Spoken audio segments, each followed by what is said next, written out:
So, welcome to another Grit and Grind basketball podcast. We're actually getting really close to episode 100. Yep. It's single digits away. It's about 2 months away. I think we're like 93 or 94. Something like that. I am your host as always, David Sago. To my side, I have Thomas Arnold. It's okay. Hopefully it will be okay. Where are we going to start? Yesterday was Mamba Day.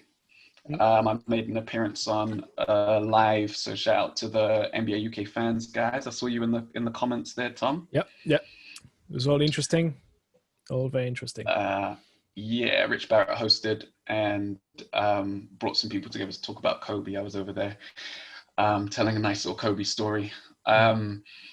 So what we are going to do in lieu of Mamba Day and Mamba Week, we are just going to run through some of the tributes that players made over the last few days to Kobe and also to Gianna, his daughter. So Donovan Mitchell had Mamba Forever sneakers on. That was dotted all over his sneakers. I think the day before that, Jason Tatum, big Kobe fan, he said Kobe was his hero growing up. He had a purple armband despite playing for the Celtics, which is a huge gesture. James Harden was he turned up to the game in a Kobe t-shirt and shorts. But he did something else as well, didn't he, Tom? Yeah, he had one shoe purple and one shoe, well, the sole, the bottom part of the shoe was in purple, the other one in yellow. I think that was about it. Yeah. The Lakers wore their black Mamba jerseys. So that's the black with the gold on it. And they had a 2-patch on each of those. To 2-patch in a heart, number 2 in a heart, to as a tribute to Gianna, Kobe's daughter. LeBron wore 8 and 24 jersey, so at 8 on the front, 24 on the back to the game. And Westbrook had a Lakers 8 jersey on throughout the whole game while he was cycling on the side and yelling at refs and all the stuff he was doing, arguing with the other team. Steven Adams. He was wearing a Kobe jersey. But the nicest tribute that I saw anyway, in my opinion, it's not a competition, but anyone that watched the TNT broadcast will have seen Kenny the Jet Smith brought together some celebrities, Ice Cube, O'Shea Jackson Jr., Ice Cube's son, Amanda Seales, Snoop Dogg, Chadwick Boseman, Common, and then he also roped his daughters in for a photo shoot where they recreated iconic Kobe photos. Most of them were taken by Bernstein. And they recreated them with those figures in Kobe's place. They copied the poses from famous Kobe pictures, and the last one, which was a real tearjerker, was, and he was cracking up while he was talking about it, but Kenny sat down and recreated the kiss on the head, which I think is from the last time we saw Kobe with Gianna at a basketball game. I believe it was, in the front row, and he recreated that with his 3 daughters, and that just reminds you that above all, he was a father and a husband. And that was a really touching tribute, I thought. I'm sure there's some we missed. Feel free to go off in the comments and tell us what we missed. May he rest in peace. And it would have been his 42nd, birthday on Sunday. So may he rest in peace. It still feels weird, right? It feels unreal. It feels like it's not happened in real life. Oh no. Yeah. Still hurts. Yeah. But we have to keep on striving, keep on working, and that's what he would have wanted. Indeed. That's what he preached. Yep. So we're going to talk about the playoffs. So playoffs are well underway now. Some teams have been sent home, gone fishing. Some teams are on the up and up. And I was thinking that actually this playoffs could have some real implications for what happens next season, even in the first round. Often it's the championship teams that, get to a certain point and realize they aren't good enough to win a championship and make changes from there. But I think we've seen some teams already that might be thinking about the future based on what's going on in this first round. Well, we've seen that already in the last couple of days, Yes, with one team in particular that's already is working on their future, Go ahead, tell us what happened. Well, it's another first round exit for the 76ers. So Mike is not happy about that, but hey, I think that's why he's not here today. Couldn't show his face. Yep. Don't want to take that heat. He had all the time in the world. They got swept by the Celtics, a nice 4-zip. And I think that was the final straw for Brett Brown. I think he's been there for 8 years for the entire rebuild, or how they call it down there. The process. Right. They build differently. They build differently. They don't want. So it's they're not. They restarted the computer. Funny. Yeah, they restarted the computer. Turn their stuff off and on, and then so I think that's kind of something we've seen coming for a little while now. We kind of knew that Brett Brown, if there wasn't a good run in the playoffs this year, that would be kind of it, And I don't know what a good run for the Sixers was supposed to be. I think it's Eastern Finals, I guess. I don't know if that would have been enough for him. You think? It's hard to know. It would depend on how they lost, because you look at last year and you can't really blame him for that shot bouncing in as opposed to bouncing out, and who knows what happens in overtime.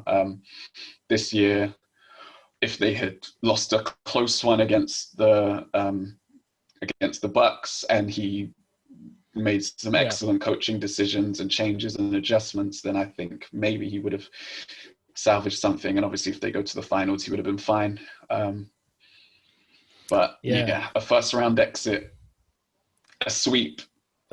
Exactly, a sweep. And it's that, to be fair, the only thing that makes me kind of uneasy and a bit sad about it is that they've lost Ben Simmons pretty much like a few days, no, a couple of weeks before it all started, before the playoffs started, right? Or before the bubble started. A week before the he played in the bubble. It was about a week before the playoffs, maybe two.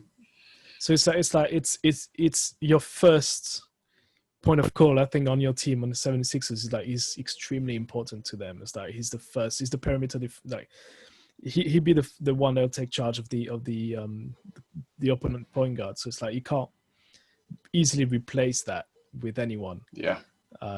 So that was kind of a kick in the teeth for them. Just even like I could smell that one coming. I think a few people did. I think I can't remember what I predicted for it. I think I did go in 5, or did I go for a sweep on that one? I can't remember. You haven't got yours up. I think I may have. I went for 5. I think it was a 5 or something. I don't remember. I can't remember what it was. But yeah, I had Philly losing in 5 just because of no Simmons. Like, he was the main defender on Tatum, and they had played the Celtics really well. Embiid had done lots of damage to them in the regular season, and because they had lost Horford, ironically enough, they couldn't do what they had done in past series where the Celtics had overcome them, and stretch him out to 3 and like use all of the excellent big man play that Horford gave them to unsettle Joel Embiid. But now, even without Al Horford to do those things that he did, as you say, they're missing Simmons, and if we're being real, they've been out of sorts all year.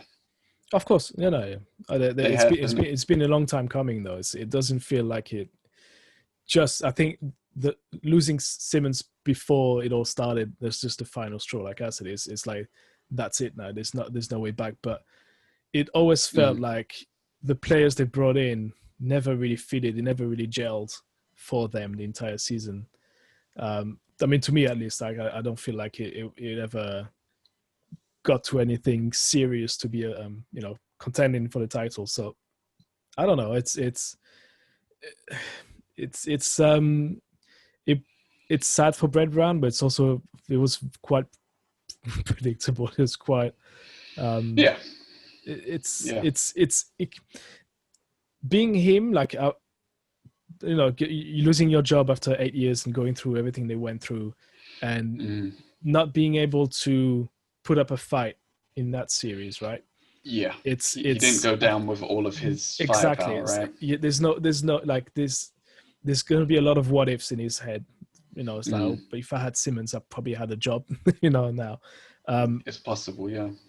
So it's very interesting to see how everything can move quickly, like situation can evolve drastically.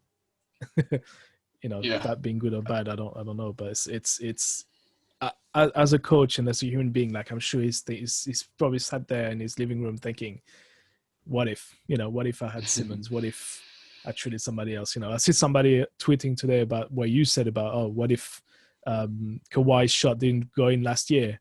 We might be sitting there and Brett Brown would have a title and he'll be the defending champion, right? Completely different, yeah. And they would blame the loss on not having Simmons, right? Exactly.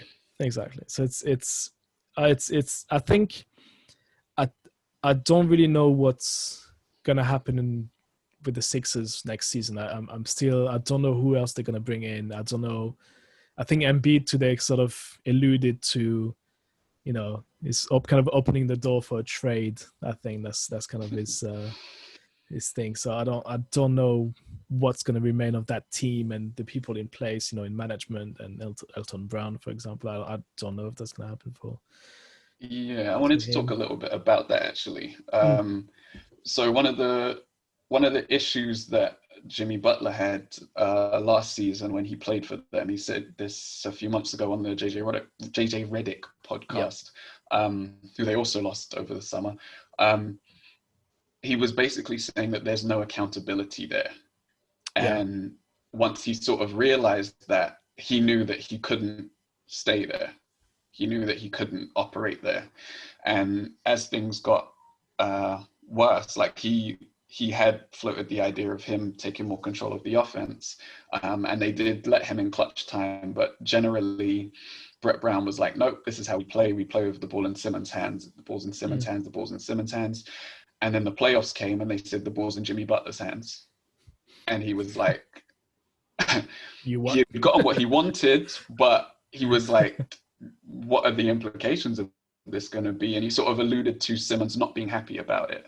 And I think someone had asked Simmons about, his role in the offense in the playoffs. And he was like, I don't want to just stand in the dunker spot. Like, that's not how I play basketball, which is totally fair. So I think in terms of management, it came down to not kind of Simmons versus Butler. Like, who do we want to placate? Who do we want to make happy? Who do we want to appease? And they chose Simmons as, the younger player. And then you add to that the fact that Brett Brown wasn't the happiest. He didn't get along well with Jimmy Butler because Jimmy Butler liked to call stuff out. He liked to hold people accountable. Yeah. And he tells this story of there being they had a loss, and it was a big loss, and they had a team meeting or something like that. It wasn't even a full team meeting. They called the leaders of the team. So they called in Jimmy, they called in JJ, they called in Embiid, they called in Simmons. I can't remember if there was another player in there, but basically they wanted the big guns to come in and look at what happened. And he tells the story and he's saying no one said anything. Yeah. Like, they're showing these clips. He said he wasn't going to say anything because he hadn't been there that long, right? He knew what the problem was. He wasn't going to say anything. But yeah, he's clicking through and there's absolute silence. And they walk out of the meeting and they've achieved nothing because no one said anything about what happened. And he said at that moment he knew he had to leave. And Yeah. I just think when you're in an environment like that, you need to call out the issues. You need to say, this is the problem. You need to communicate because that's the only way you get better, right? Yeah. And he said, even when I had an issue, I didn't know who to go to talk to about it because he didn't know who was calling the shots. So I think it's also an issue where no one knows exactly who's responsible for things, who's making what decisions. You might think Brett Brown is making all of the coaching decisions, but he might not be. You might think Elton Brand is making all the personnel decisions, but it doesn't seem like that's actually what's happening. Yeah. Like even when they hired Elton Brand, it was the 4 assistants under Brian Colangelo when he was removed that were interviewed, and he was the one that won it. But it doesn't seem like he's actually calling all the shots. It doesn't seem like he has full autonomy in his position. So I just wonder, one of the first things I kind of want to apologize to Elton Brand, because one of the first things I said when Philly lost was I knew Brett Brown would get fired, but I was saying Brett Brown isn't the only one to blame, right? He's not the only one who's complicit, because that roster doesn't work. Yeah, absolutely. They're going to have to move Tobias Harris or Horford or both and go back to how it was before, ironically, and put shooting around Simmons and Embiid. And that's it, assuming they don't trade one of them. Yeah. I somehow I've got a feeling, again, there's nothing concrete or nothing that I've seen or read. I think I've got a sneaky feeling that one of the 2 big stars, as in Simmons or Embiid, is gonna one of the. I don't know. I can feel a trade coming in. I think that's the time. You think just them, or do you think they get packaged with a Tobias Harris or an Al Horford? I think it might be a nice package for someone, but again, can you move? So again, I'm not really aware of the contracts that are being involved in that team, but it's possible. Yeah, it might be that's too big to move. Yeah, they're quite massive. I think Horford is quite massive. This contract is quite huge. This is like, I think it's around 20 mil. We said when we looked up, which isn't big in the general sense. Like Dame's on 40, but yeah, he's 34. And exactly. to give a 34-year-old that much money, and also a lot of years, he's got 3 years to run on his contract. I think it was a 4-year contract. That'll be the Knicks. That's the Knicks move. That's for us. Ooh, that's us. Oh, some Eastern Conference players. God, I think it'd be there's definitely going to be movement, not only in the back, in the front office, but on the team itself, on the roster. I think we'll see. I don't know if it's going to be a full, let's blow it up, let's rebuild I don't think so. But there'll be, I think, to me, it would be kind of strange to go down that route. Going, hey, hasn't worked. It's taken us 8 years, and it's just start over. I wouldn't do that. I don't think anyone in their right mind would do that. No. But it's definitely, there's going to be a lot of changes there. But I don't think they can carry on. It's how many times can you repeat the same thing and expect a different result, right? Yeah, and their stars are still young. It's not like exactly what we haven't learned from this is that we haven't learned that like Embiid is terrible. That's not the problem. We haven't learned that Simmons is terrible. That's not the problem either. It's just that the team didn't fit and the team didn't play well. Yeah, I think it's not them the issue. It's the pieces around them. I think it's maybe moving JJ Redick was a bit of a weird one to me, because you need shooters around them, like you said. They're definitely lacking that, and I think who they lost last year was it the guy who's on the Clippers now. Landry Shamet was traded for Tobias Harris. That also to me was a weird move. I don't know. I know he's not. They were trying to go with something different in bringing Harris, but he's a sharpshooter. You know, I liked him. I Well, like him a lot. it's the two things in combination, isn't it? If they were gonna get rid of JJ Redick, then you keep Shamet. If you were gonna get rid of Shamet, then you keep JJ. That's why it was a weird move to me. It's like you want to keep one whose specialty, like one guy on your team whose specialty is 3-point shooting. Yeah. Like why get rid of both? And then especially when you have Simmons as a point guard that never shoot, you know, he never ever shoots a three. Embiid can, but he's not a volume shooter. He's like if he's wide open, he'll take it. But you don't have that specialist for that on that role. No, and you definitely need that with two stars that aren't good from three, and one who just won't shoot any. Yeah, the one who's I think he's erased the line, like he doesn't see the line anymore. It's like there are no lines, all twos. He's playing in the 60s. All twos, yeah. I hope he finds it though in the off season. Fingers crossed that he'll go away and work on it. I have a dinner bet with some friends that he'll make 12 next season. However long 12 in a season. Yes.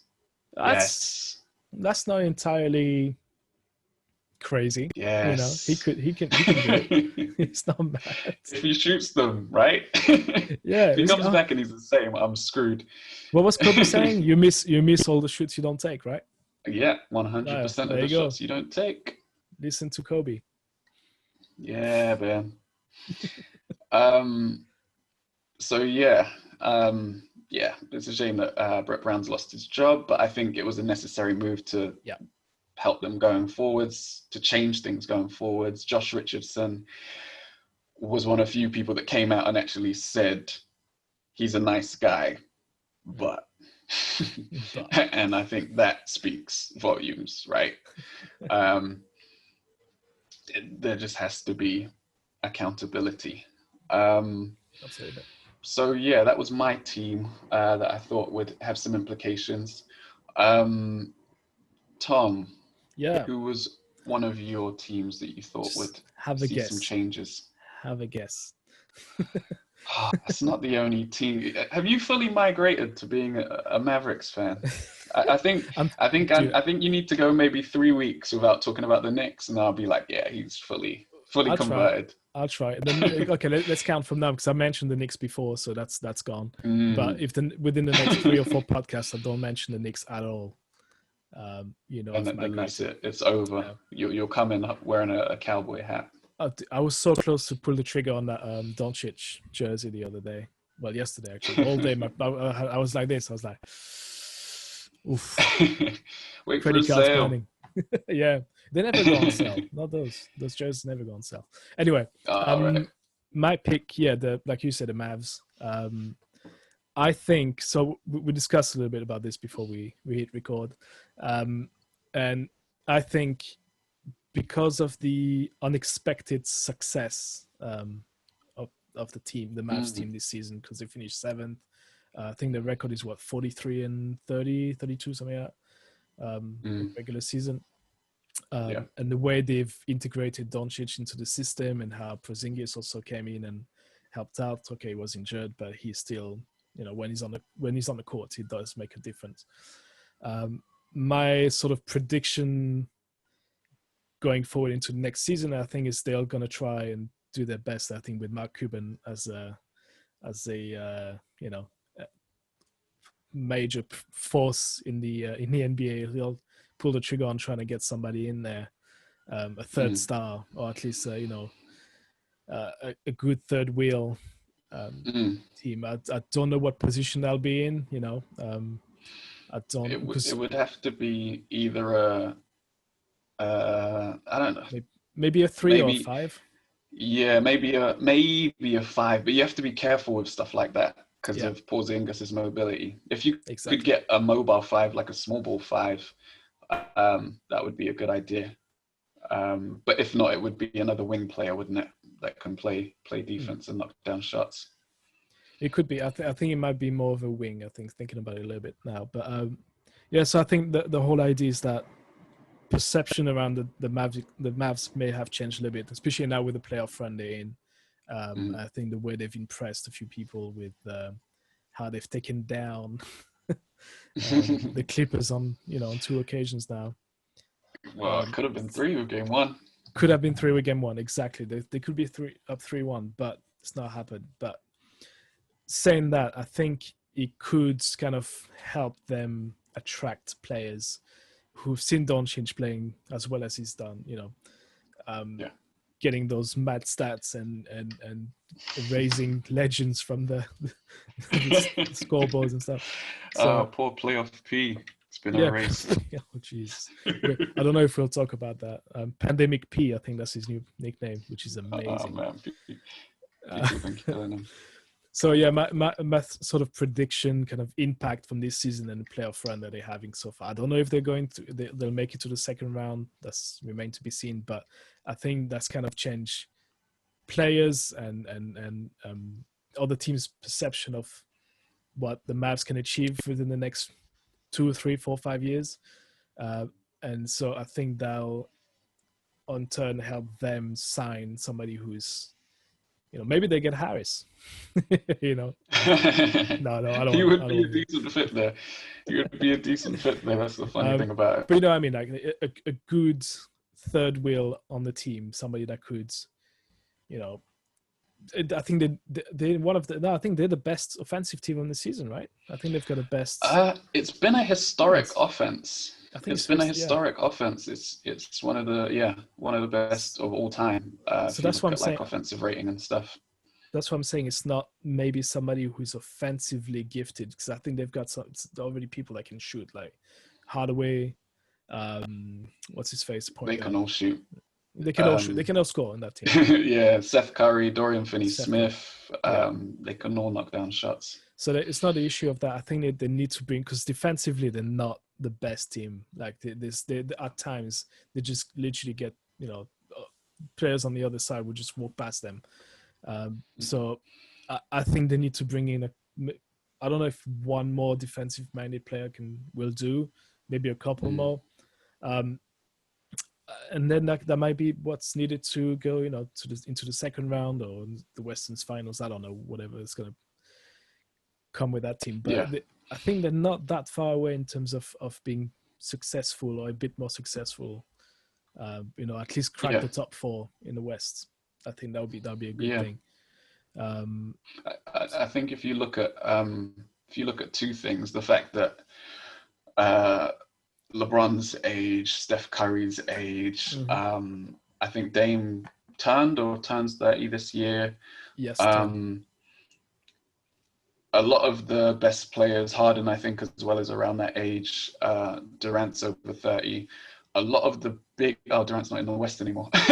No. A lot of the big stars in the West are on the older side, and there is this next generation coming through.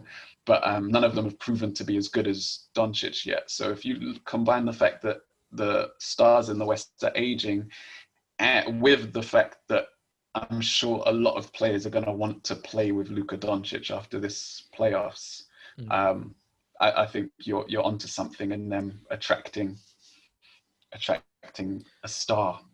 A star, I said a star, but I don't know if he'll be a star. But I think a bigger caliber of player that what it could have been, getting their hands onto. So I think that the future looks good for them. So it's I'm excited.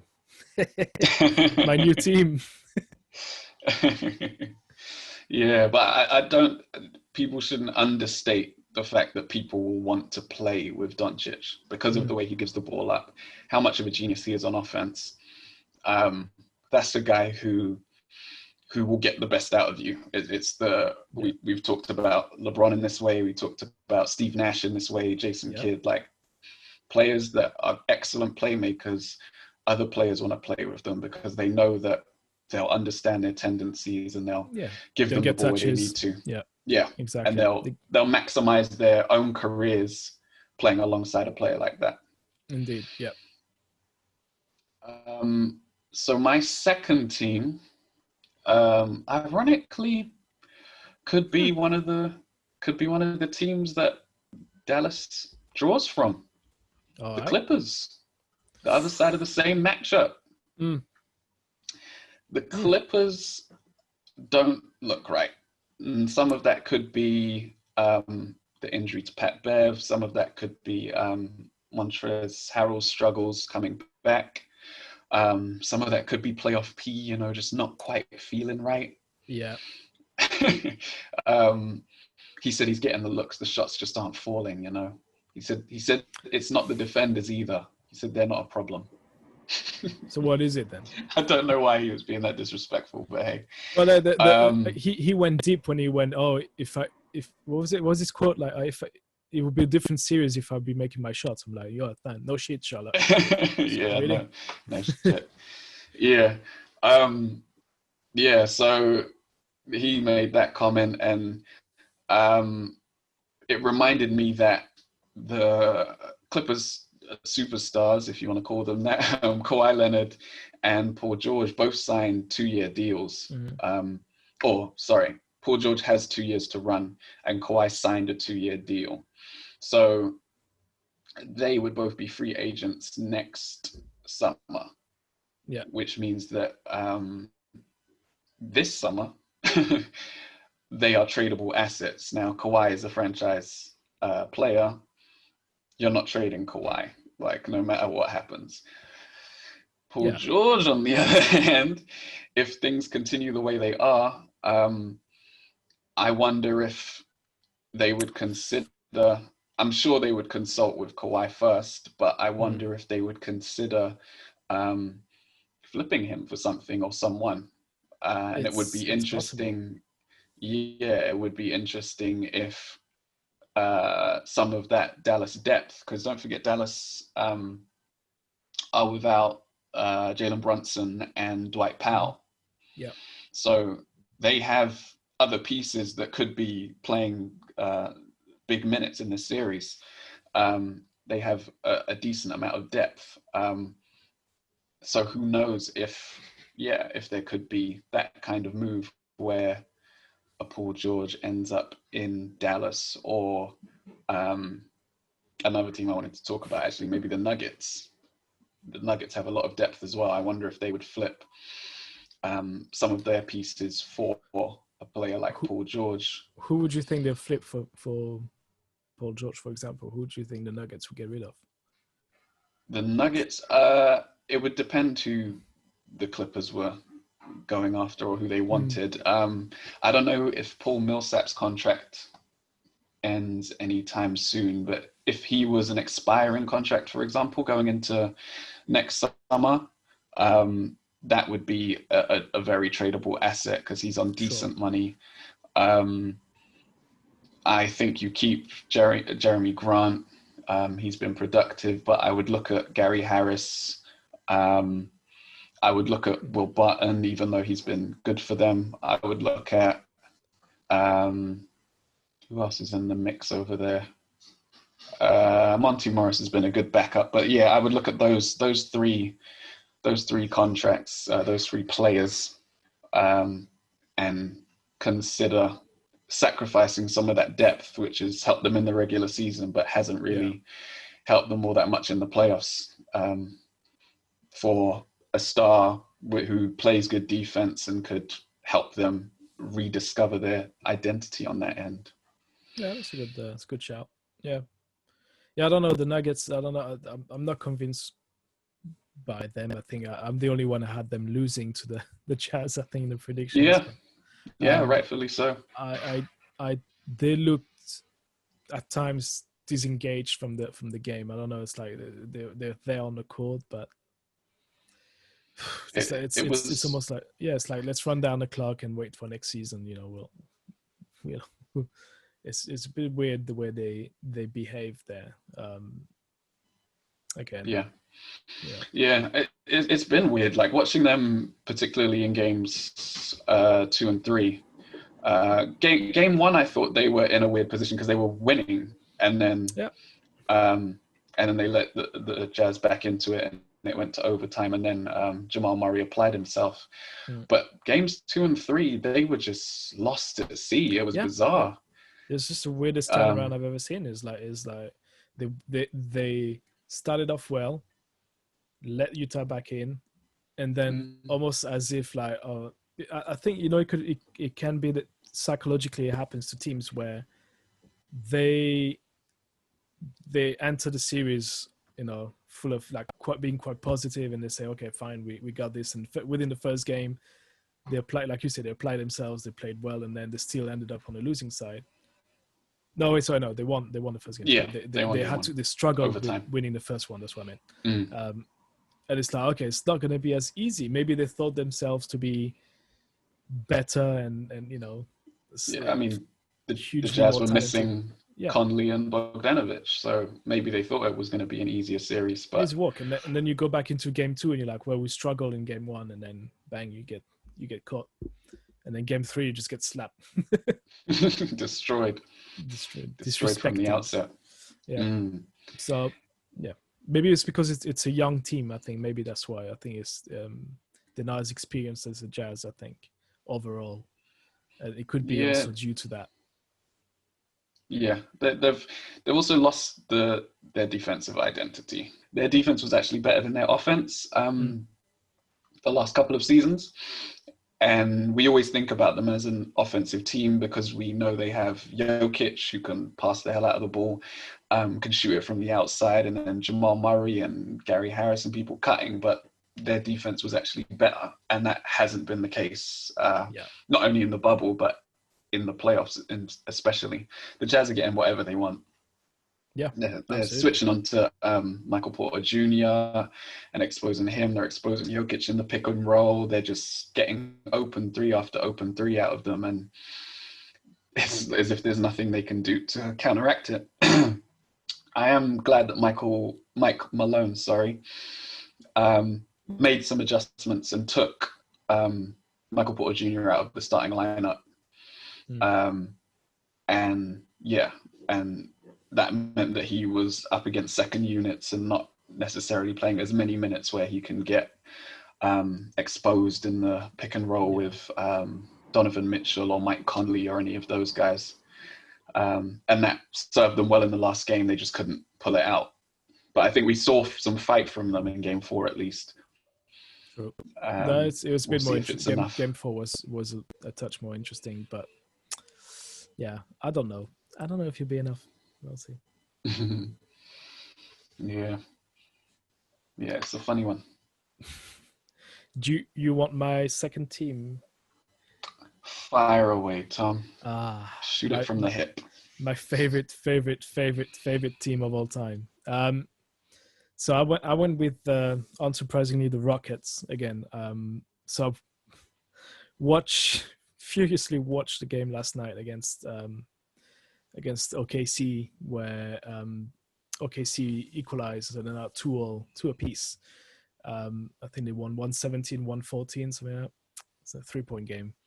And so watching the game, and I was seeing the Rockets abusing 3-point shooting, and I think they took 58, which is 57 was the equalized the record of 3 points taken by anyone. Their record. Their records, exactly. And then I think one of the bench guys just took a Hail Mary shot, half court, and made it at the end of the game, making it 58 3-point taken in one game, which is absolute madness. 58 threes, and they in total, I've got the stats here. So they took 91 shots in total. Of those 91, 58 threes. Made 23, which is 23 is amazing. Like by any team standards, banging. Yeah, almost 40%, right? It's 39%, so 40%. OKC on the other hand took 32 and made 11, so it's 35%. But then you see the stats also: free throws, 9 for 10. So they only got 10 free throws. Yeah. OKC got 28. Yeah. Almost 3 times more. That was the game right there. Like, they didn't settle. And I think once Houston had built their lead in the third quarter, off the back of 8 straight made 3-pointers, there needed to be sort of like an acceptance that the hot shooting wasn't just going to continue. They then went, I think after they made 8 straight, they shot something like 6 for 26 or something terrible like that. Something ridiculous. Like it was just so like James Harden came out and said, okay, well that's actually how we play, right? This is our style of play. None of those shots were bad. They were wide open. We usually make them. They were. So I listened to that and I was like, yeah, all right, cool.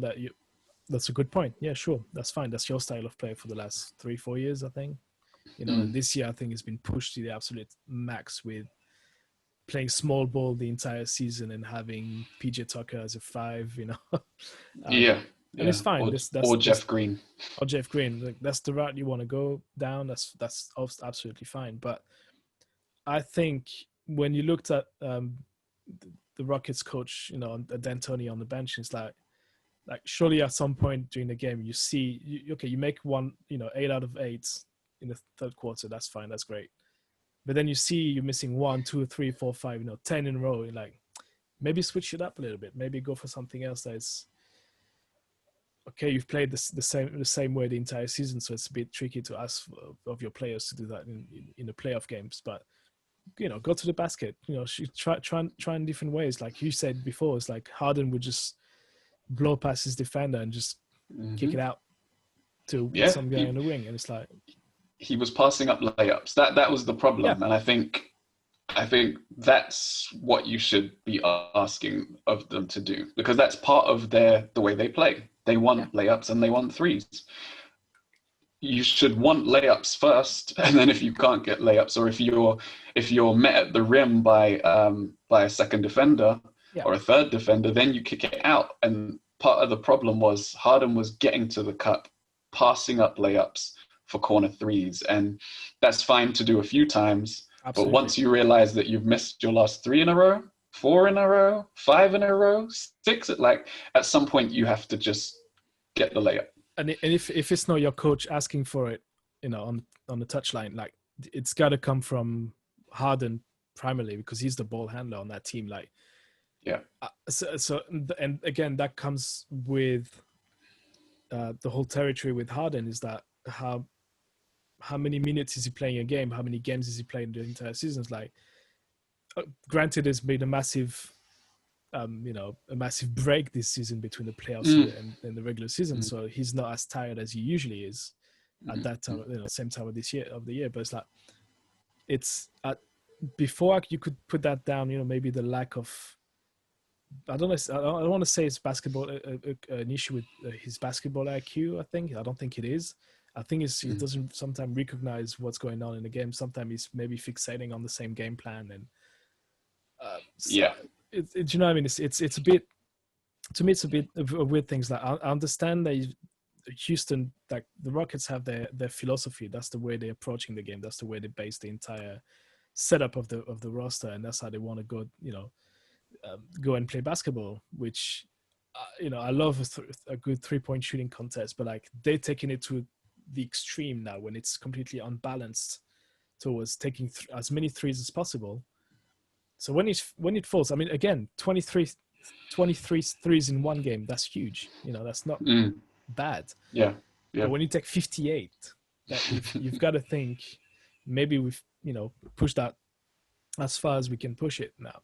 And I'm a bit surprised that there's not a plan B in place, or maybe there is, but it's not being implemented. It's not being shown to anyone, right? Exactly. And that's what surprised me. That's what pissed me off yesterday watching the game. I was like, surely anyone can see it. Like, I'm hoping there's an assistant coach on the bench that when, Mike, can we just, can we take a layup? Can we take a layup? So my kind of impact it might have on the next season is, and again, I'm not sure that it's going to happen, but I'm kind of hope for the Rockets, even though I don't like them, but I kind of hope they will dial it back a bit and maybe sort of trying to discover, go back to an old school type of basketball. Even though I don't like the expression, but trying to go for more layups and mid-range shots, mid-range twos. And I know it's less efficient because, like, as you keep saying, it's like 3 points is more than 2. So obviously that's why they're going for. They're trying to outscore everyone, which is, again, fine. Why not? you know. It's just it feels like it's played against them more than it's benefited them in the playoffs. I don't know how many times they can run back the same sort of, again, philosophy, Stuff, to yeah. trying to style of play, to trying to get them further than a conference final or a second round. I don't know. It's I just don't know if what they're trying to prove and trying to put in place has maybe run its course and it's kind of not working. I'm kind of hoping. I'm not saying they have to trade anyone or they have to bring in anyone else next season. I'm thinking maybe trying to balance it, trying to, yeah, exactly, that's the word. It's trying to bring a balance, trying to get some sort of balance within the style of play you've got. I think now they've pushed it too far. It's like watching the Warriors on steroid. The Warriors, the championship Warriors on steroids when they were shooting threes a lot, high volumes. But it almost felt like a piss take yesterday when I was watching. I was like, you cannot be that dumb and expect to win that game. It's and again, you can say everything you want about OKC and having a hardened stopper on their team. What's his name again? The Canadian guy, Lugens Dort. Dortz, yeah, that's it. Who is built like a freaking fridge, though. It's like, this guy's huge. Yeah, it was working too. Harden actually started really well in the first half, and then in the second half, his percentage just dropped and dropped and dropped. Yeah, and that's due to his presence on defense. I think it's out of nowhere they pulled that guy out of the hat, and he's able to make a difference on Harden. So I still think the Rockets are going to pull through, and they'll make it. It might go down to a 7-game series. You never know. It's possible. But in terms of looking ahead into the next season and the next few seasons, again, Harden being Harden, like, do you yourself seeing that maybe you're not going to go as far as you think you should be going? Do you put yourself in Harden's shoes? Like, would you stick around? Would you not ask for some sort of changes on the roster or the style of play? I don't think he would have to ask for changes. There was a change of ownership at the Houston Rockets. I think it was last season, and with that change came some friction between ownership and the GM. I can't remember anyone's name for some reason right now. And also Mike D'Antoni, who already wasn't getting along with the GM, wasn't given a contract extension of any kind. So his contract runs out at the end of this season. Yeah. And if you listen to people that cover the team, it would take a miracle for him to be brought back next season. So there you might have an inbuilt changing of the guard happening anyway. Sure. It might have been that this is the last hurrah, which might be why they've lent so hard into this style of play, going small ball and just shooting threes. Yeah. And they're like, well, this is our last shot. We might as well as like go out on our own accord, doing things the way we want to do them. And yeah, with the friction between the GM and ownership as well, there could be a change of GM. And if that happens, then almost definitely the style of play will change. There's friction between Daryl Morey and owner Tillman Fertitta. So I wouldn't be surprised if Daryl Morey lost his job, Mike D'Antoni lost his job, and Tillman Fertitta went in another direction. Almost as soon as they bought the team, they started making changes to cut money, to make savings, and cut their bill. So yeah, I wouldn't be surprised to see wholesale changes. I don't think those wholesale changes will involve trading Harden. Probably not even Westbrook either. I don't think they'll go down this way. I think it's more, like you said, management and the coach and stuff like that. But let's say, because I think the thing is they can kind of justify it in terms of results. Like, if they get dropped now against OKC, then that's I'm with you. Yeah. Like It makes it a lot easier. 99.9% sure it'd be like bye. But then Yeah. if they make it to the next round, play the Lakers, losing 7, do you think they'll be able to justify? Well, from the sounds of things, D'Antoni's out anyway. It might be a question of whether Daryl Morey wants to stick around and have this conflict from above, because some people just wouldn't want that in their jobs, to be in a situation where they can't make decisions for themselves. And he has a strong philosophy. Like he leans into this pace and space offense stuff as much as anyone. So it would be interesting to see whether he would have to be fired or whether he would walk. Taking it a bit further, I think. Do you think also it could be an act of self sabotage kind of thing, when he went, well, we got a plan B, but fuck him, just keep shooting threes. Yeah, I mean, I don't know, man. I don't know. I'm out at the end of the summer, so fuck him. Let's keep shooting threes. Let's go for 100. Like you said, the ball's in Harden's hands. If he shot the layups, I don't think anyone would have said anything to him. So, Exactly. Yeah, it is part of their philosophy to be shooting all these threes, but yeah, I mean, it's not part of their philosophy to pass up open layups. So I think that's on Harden. And like you said, I would never call him to question his basketball IQ, but I think he should have. He knows that now. I'm sure that he should have just taken some of those layups that he passed up. I'll be interested. I will watch the next. Was it Game 5? I want to see if we can see any sort of changes in their game plans, or see if Harden's gonna actually get to the basket. I want to look, and if I can't watch the game, I want to see the stats and see how many free throws they've got. That's always a good indication. That was the thing that got me. That was the first thing I said when you said they shot 58 threes, was only 10 free throws. Like, for them to only shoot 10 free throws, for Harden to only shoot however many he shot in that game is crazy. It's crazy. Yeah. But again, props to Dort and everyone else that guarded him for not fouling, which made them make buckets. And at first they were making buckets until they didn't anymore. The one thing I'm going to say that was refreshing from OKC was seeing Chris Paul shooting mid-range twos. That felt so good. I was like, wow. Because what was the game? Hang on, I've watched just before we wrap this one up. But I think it was hang on, let me see the I think, it was the Indiana-Miami games the other day. Game 3 or game 4, whatever it was. And I counted, it was like about, I think 9 or 10 offensive phases where it was just shooting threes.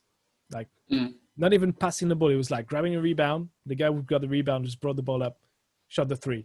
Doesn't matter if there was like, it's just pull up. Just ask menace. And I was like, wait, you guys know you can get closer to the bucket, right? It's allowed. Like the line, the 3-point line is not the stop. It's not a hard stop. You're allowed to crawl. Yeah, it's not the baseline. Yeah, I as much as I do like the way that the game is played today with this pace and space, when you see stuff like that, like 8 possessions in a row where no one crosses the 3-point line with the ball, I think you're at that point, you're not maximizing your offense. You're not maximizing the tools that you have in terms of screeners and off-ball movement and stuff like that. If you're running plays and getting people open at 3, or if you're breaking your man off and kicking it out to someone or whatever, like that's fine. Shoot 12, 13, 14, 15 threes a game if you're open and making them. Absolutely. I'm like you. I don't mind the way the game is being played now. I just wish at times that players would remember they're allowed to get in the paint. Like it went from the 90s where pretty much everything was in the paint to now, well, the opposite to nothing. So there needs to be some sort of balance at some point. For sure. So those are our implications for the first round. Holler at us if you have an opinion on our opinions. We'd love to hear from you. Few other things to take care of. The draft lottery happened, Tom. Oh. just yeah. Let's talk about that. Yeah. The draft lottery happened. We So can't even get that one. We can't even get this right. Yeah. who's we? No, you, but the Knicks, the Knicks. So last week the draft lottery happened. The actual draft day was it 13th of October? No, 16th of October is draft day. Sorry. 13th is the potential last game of the Game playoffs. Game 7. So the draft occurred last week. Don't know where to start. 14th Boston is Boston. 13th was New Orleans. 12th was Sacramento Kings. 11th was the Spurs. 10th Suns. 9th Wizards. 8th New York Knicks. Yeah. They fell. They got jumped by 2 teams. 7th was the Pistons. 6th was the Hawks. 5th was the Cavs. 4th was the Chicago Bulls. 3rd was the Charlotte Hornets. 2nd was the Golden State Warriors. And 1st was the Minnesota Timberwolves. How did you feel, man? How did you feel as a former Knicks fan?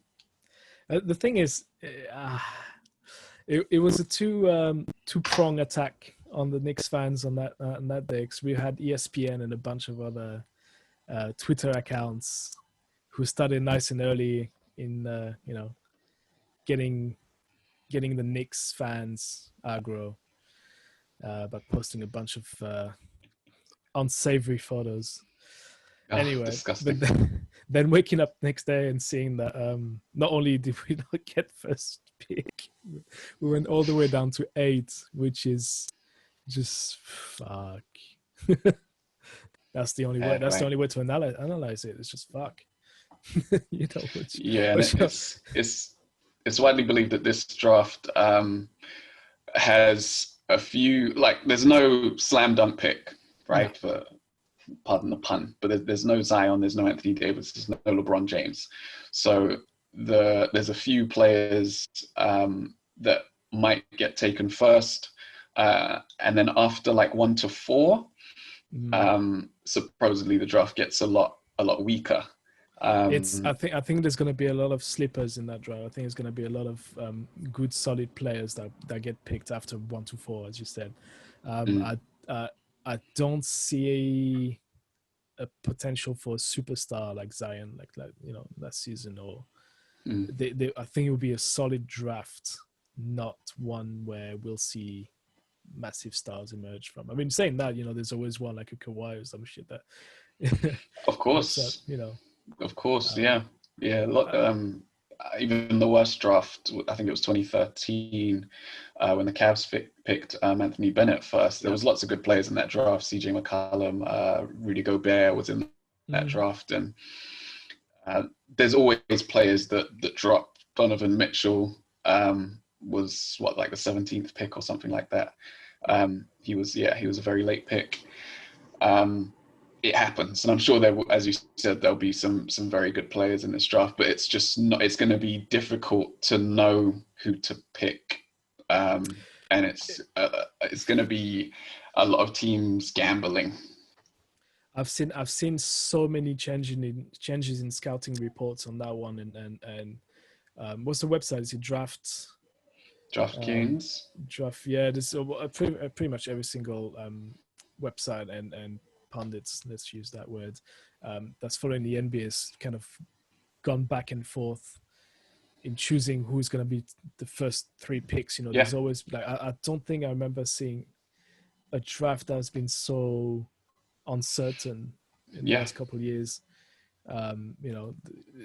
It's like you say, after 4, the Cavs, I don't know who they're gonna. You can kind of know who the first 4. I don't know in what order. We kind of know already who the top 4 players are going to get picked. Yeah. After that, it's pretty much wide open. I don't think fans seeing the team's pick would get too mad. Let's say your Detroit Pistons. We got that guy. In 7th, it'd be like, all right, cool. It's not going to be changing. It won't change your. Well, it's less likely to change your franchise's direction, too dramatically. So, but with that said, surely, and this is what bothers me about people that troll on the internet, right? Because there's never any logic to it, so I don't know why I'm even bothering to make this statement, but I will. If it's not the strongest draft anyway, why are we killing the Knicks for dropping in the lottery? So, that's the thing. It's like it's in no one's hands who gets the top pick, right? Yeah. It's not like they went, well, I don't know. It for some reason I think it's become this new tradition of well, anyway, in general, love at the Knicks, but especially even more so during the draft period. So, and to be fair, I was kind of relieved we didn't get first pick, because then I was kind of scared we would get pick. Well, I didn't want that. Knowing the Knicks, we would have gone for Ball. We would have gone for LaMelo Ball. Right. I didn't want that. The splashy pick. Splash, because and funny enough, like I've seen all those draft predictions, and I've seen those videos on YouTube of people analyzing Ball's game, and I'm like, I think there's more than Lonzo Ball. I think with him, there's even more hype. Not hype. I don't think hype is the right word, but there's more hope that he's going to be a solid player, and he's going to be this kind of what's the guy on the Hawks, point guard, Trae Young's kind of almost like a Trae Young kind of type of player, like shooting threes and being like the super light point guard that can kind of be flashy at times and stuff. But I don't think that's where he's not in the same category to me. It's not there. No. I've seen a few games he played in Australia, and I've seen him those lovely mixtapes online, the completely over the top. I don't know. I think they're a far better player than him in that draft. I don't know. So in a way, it was a relief that we didn't get the first pick or or top three, because then I think they can go with someone solid. But then again, on the Knicks team, like I don't feel like there's anyone that's got any star potential. Maybe Barrett a little bit, but like there's no one I think in there that any other team would throw themselves at to try to get. So Edwards is being talked about at the top of the draft. Wiseman's being talked about at the top of the draft, but as a big who's they question his motor, and they've questioned his defense as well. He wouldn't pair well with Towns, so it's not likely that he'll get taken first. So he could be one of those taken just afterwards. There's been a few other players. You mentioned LaMelo that have been touted as being in the top 4 or 5.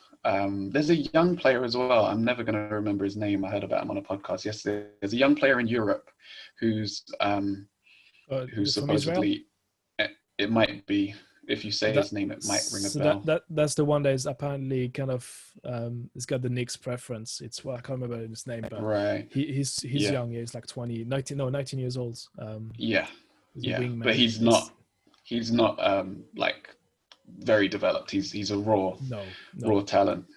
He's good. I've seen a few games in the EuroLeague, but I wouldn't say that he's gonna come in and have a Doncic impact.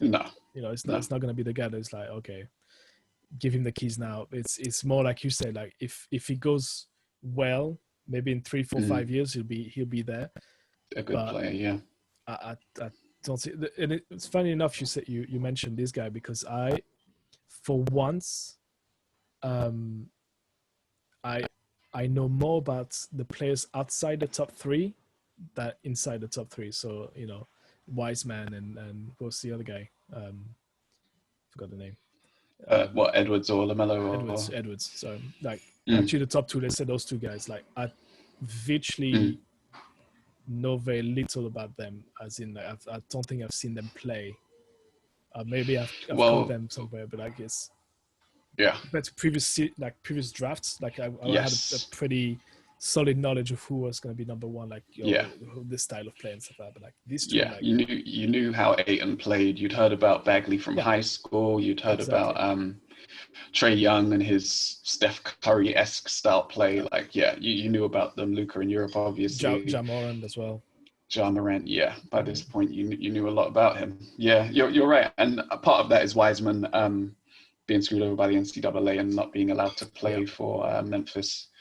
But yeah, part of it is just the fact that there's very little hype about this draft class. This draft, yeah. The one thing I'll add to the draft though, the European players that are coming in this season, they, apart from being super young, I think all of them, the ones that would get picked in the first round, I think, most of them would be able to contribute, not right away, but maybe in the next season or two.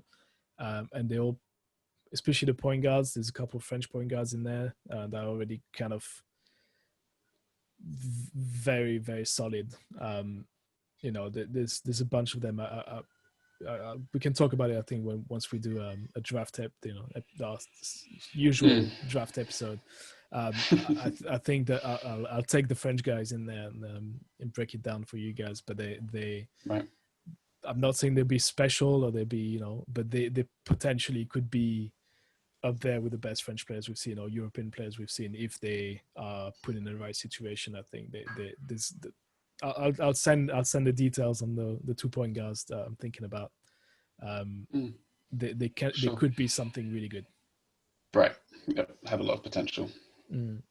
Added value. All right. Before we sign off, just wanted to mention that the NBA 2K1, is that what it's called? 21. 2K1. Yeah. 2K21. That sounds better. It's hard to say. 2K, yeah, 2K21 demo came out yesterday. So gamers out there, jump on the sticks and get a feel of the new game, which will be coming out in like a month or something. Yeah, a month. Yeah. Jump on that, gamers. So as always, you can find us on social media at Grit and Grime Pod. We're also on the podcast is on all podcast platforms. If there's anywhere you want to see us, let us know and we'll jump on there too. Leave us a review on Spotify or Apple, please. 5 stars. And if you think there's room for improvement, don't leave us a review. Send us a message. Yeah. And let us know how we can improve, please. So from me, David Sago, and from Thomas Arnold. Yep. We're out of here. Good night.